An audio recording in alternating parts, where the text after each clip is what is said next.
I was born blind 24 years ago with a degenerative eye condition called Leber's congenital amaurosis, and at first I could see a little better, and then as I got older it started to get worse. And I'm the youngest of five: Maya, John, Oliver, Claire, Anthony, and my mom is the second oldest of 13.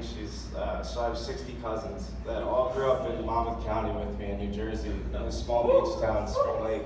And so growing up, I had to keep up to hang out with everyone else. They didn't treat me any differently. I grew up skateboarding, surfing. I used to ride my bike until I kept hitting parked cars, so I had to stop. And then, I grew up going to a school in Philadelphia, traveling every day back and forth to learn Braille and, do everything you guys do, just in a different way to be able to succeed in the mainstream world. And once 7th grade came around, I ended up transferring to the public school in my town. And, it was my first time being the only blind kid in the school, so I used to walk around, I wouldn't use my cane, I'd just use my feet, and I'd have my head down, I'd be slunched over, and just trying to fake that I could see, and I can't, and it was really hard. So finally I needed to find an outlet, to really just excel in. And my brother Oliver was a really good wrestler. He wrestled for this school, Christian Brothers Academy in New Jersey, and he took 5th in the state. So I was like, why don't I give it a try? And 7th grade, I'd go to the public school and go to the first wrestling practice, and I was just terrible. I went through the season, I went 2-12, and one of the wins was a forfeit. So I just went out there and got my hand raised, and that was one of 2 wins. So I remember leaving the last match of the season in 7th grade, I was this blind kid wrestling sighted kid, so I had to stay in contact. We did this thing called a 2-hand start, where we start touching each other with 2 hands, and when we break away, the ref would blow the whistle and then bring us back to the center, because I wouldn't know where the guy was. So, 7th grade, after the season, I was like, I just don't want to be mediocre at this. I want to try and really excel, and I told my dad that, I gotta find a club, Dad, I gotta find a club. Finally, he does some research, and he finds a club, and I start going 4 days a week, Monday through Thursday, just every chance I got. I remember leaving the beach with my friends, to leave the beach, go to practice, and going to every weekend I would go to a tournament somewhere. And it took, I want to say 5 months before I scored my first point in a tournament. I was getting beat so bad that it was just over and over, getting pinned, getting beat up, and just am I going to be all right at this? And I wouldn't stop. I just kept going to practice. And 8th grade comes around, I finally start scoring points, and at the end of the 8th grade season, I end up going 24-1 and winning all the championships and everything. And it was just this kind of reality check where I was like, oh, maybe hard work does pay off. It's not just going to happen overnight. You see all these losses and you get discouraged, but once you just keep your head down and keep working at it, you start achieving these little battles where you start scoring points instead of winning matches, and then finally the wins start coming. You make this turn. And now it's 8th grade, and I have to go to high school, and I have a handwritten letter from Christian Brothers Academy where both my brothers went. And once 8th grade came around, I had the president had died who wrote that letter, and got a phone call from the school saying Anthony's no longer accepted. We don't want to have to accommodate for him. He won't fit into the environment, things like this. And it was really the first time in my life where I saw that life, wasn't always fair. It was really just, I'm this 14-year-old kid, and just trying to wrestle, and excited to go to the school that both my brothers went to. And it's just ripped away from me, saying you can't go somewhere because of something you can't control. So, it was the real first face of adversity that I can remember. And I really had a choice. It was either, am I going to let this, demoralize me, and I'm just going to give up and not keep going? And I said, screw that, I'm going to keep going. And I just put my head down. I kept putting all my aggression into wrestling. I found my outlet. It's where I worked hard, and it's where I felt like I could excel. Finally, I end up going to the school, St. John Vianney, that reaches out to me, asks me if I'd be interested in coming to wrestle there. And the coach went through all these loops, but he finally got them to agree to make, accommodations for me, get my books brailled, and all these types of things. It was really scary going to this school once again where I knew nobody, and I'm just the only blind kid, and it's people label people all the time, so it's like really limiting. I mean, in 8th grade when I won the Tri-County Championship, I was losing 13 to 3, and ended up beating the kid with 30 seconds left. And the dad came over and said, "Your son doesn't belong in this sport.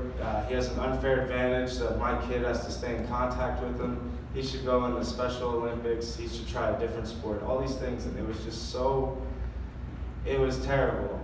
I remember just being like, "You can really say that stuff?"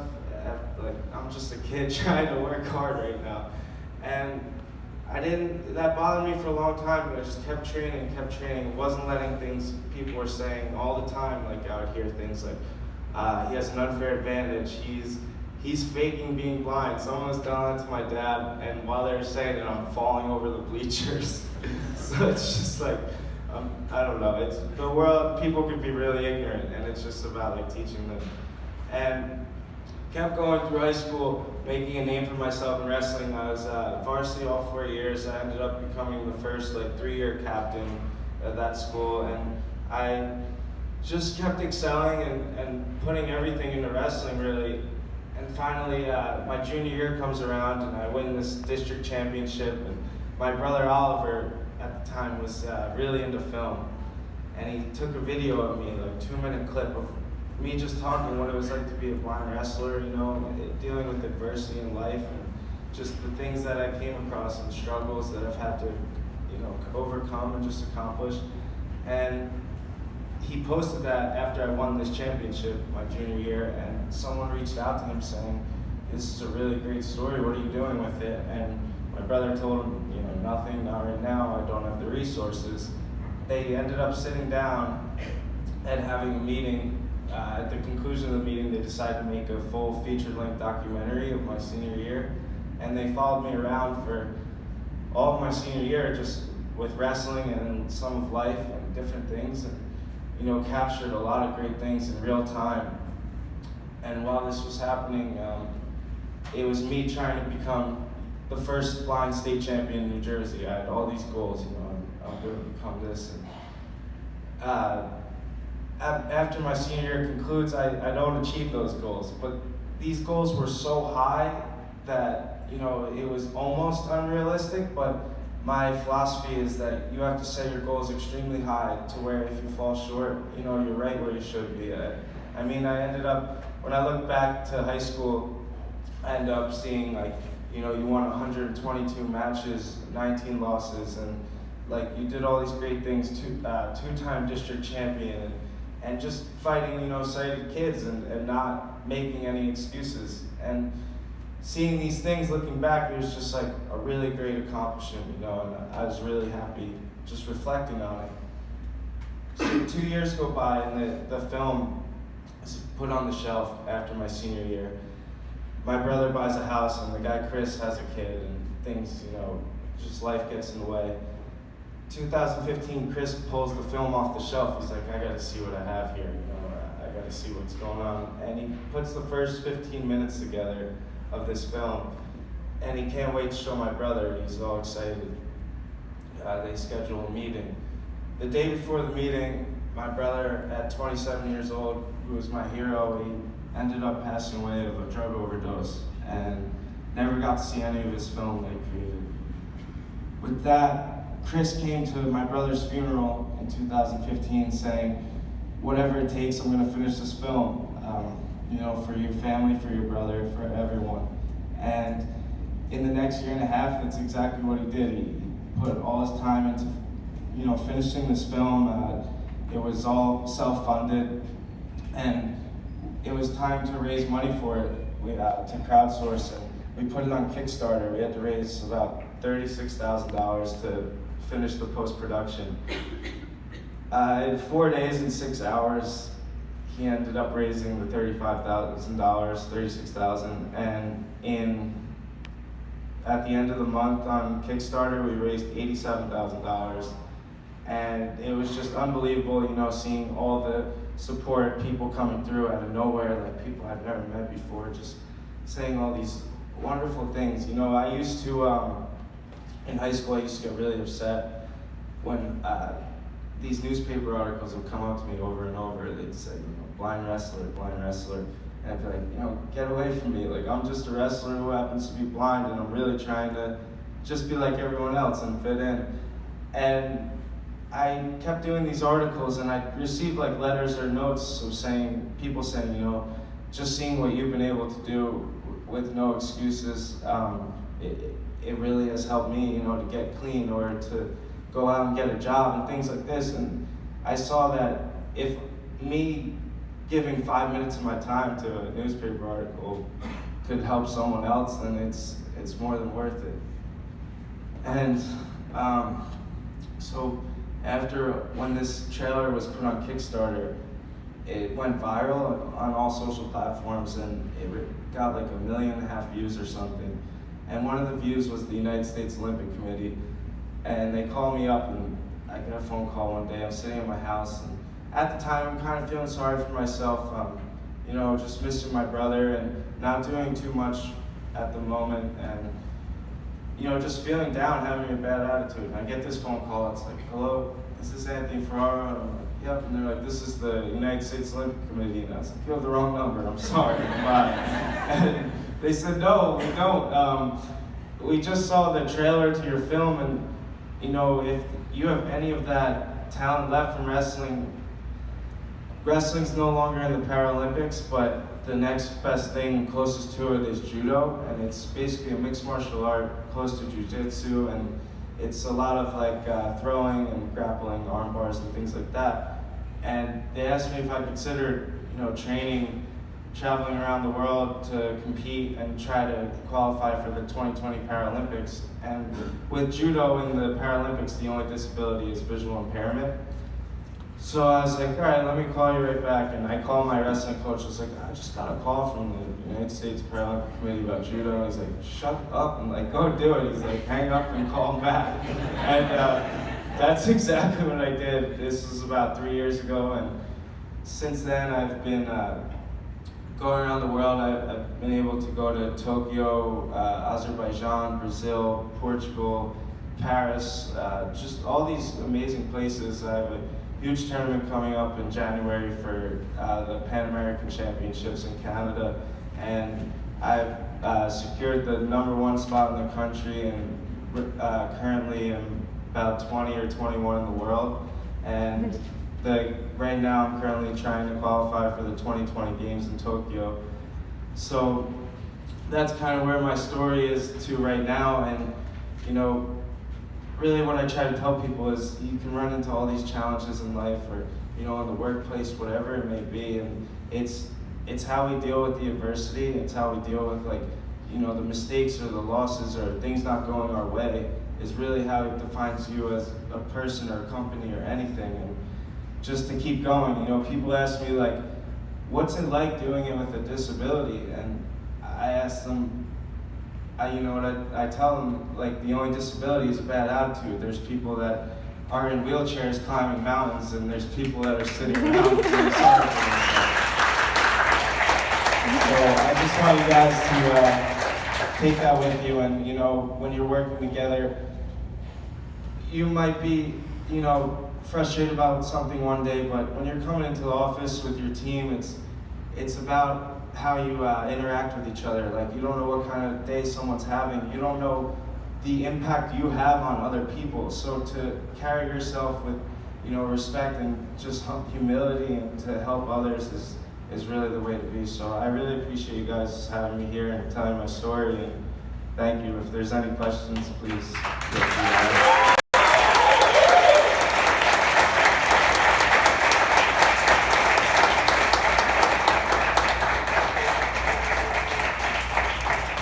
Thank you so much, Anthony, for being here.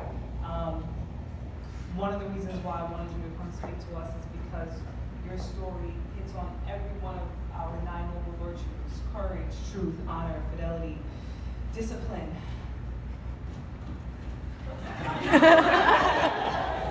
Hospitality, self-reliance, perseverance, industriousness. So I just want to really heartfully thank you for coming and sharing your story. I hope you guys heard the nuggets in here that are in parallel to some of the things that we've experienced as well as an agency this year. Does anyone have any questions for Anthony at this time? Yes, go ahead. So it's a weird one. I read somewhere that people with disabilities, when they dream, their dreams, they don't have any disabilities. And I would like to know if you have dreams like that or what I'm talking about. I was actually talking to someone about that the other day. When I do dream, it seems so vibrant and like pure colors, and it just seems like I don't have a visual impairment. So definitely something. Anyone else? No. It's trippy, man.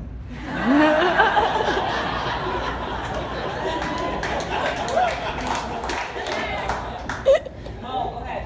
So, aside from your brother, who showed us some loss, who else would you say has been a big influence in your life? You're gonna have to come off. Who else was a big influence in my life? Yes. It's alright, I got supersonic. It was definitely have to be. My mom was a huge influence in my life. Seeing her just never give up. Like when I was younger, going to school in Philly, they had to provide transportation from Spring Lake to Philly every day, and they wouldn't do it, the state, so we had to go through a court case for 2 years where my mom and I lived in a 1-bedroom apartment during the week in Philly for me to be able to go and get this education, and she had 4 other kids at home. And she just, strongest lady I've ever met, like, and she could smell bullshit upwind, like,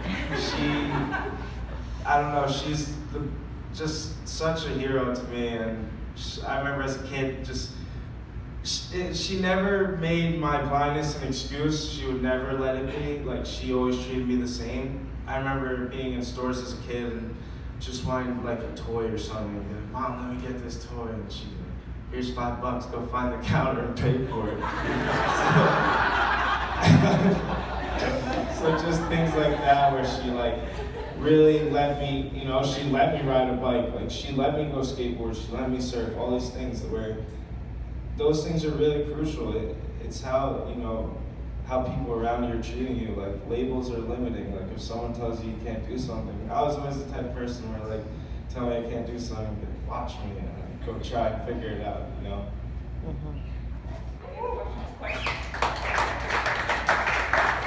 Right over here. Have you ever felt that any brand or like politician or anyone has taken up sort of like the blindness advocacy cause in a way that was insincere? Insincere? Yeah, like in a way that you were kind of skeptical of and you thought was like exploitative. Two blind brother. You ever seen the movie Daredevil? I can't see in the rain. No, honestly, I can't think off the top of my head a brand or something that really was too insincere. Carly? Yeah, I'm not going to speak on behalf of anybody but myself, but I feel like especially in New York, I'm very guilty of just being stuck in my own bubble and my own lane. How can I and all of us in this room be better allies and show up for people with disabilities? Just, treating them like another person really is. And like, people ask me like, oh, does it get annoying when people are like, oh, can I help you? Can I help you?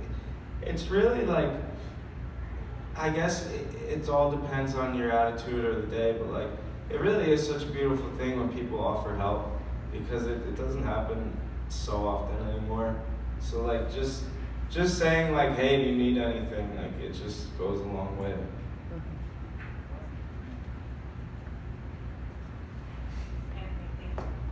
If I could, sorry. No, if anyone would like to keep following like my journey for the Olympics, or also I'm a musician, like playing bands, and also just the whole journey would be on asfvision.com. So like asfvision.com.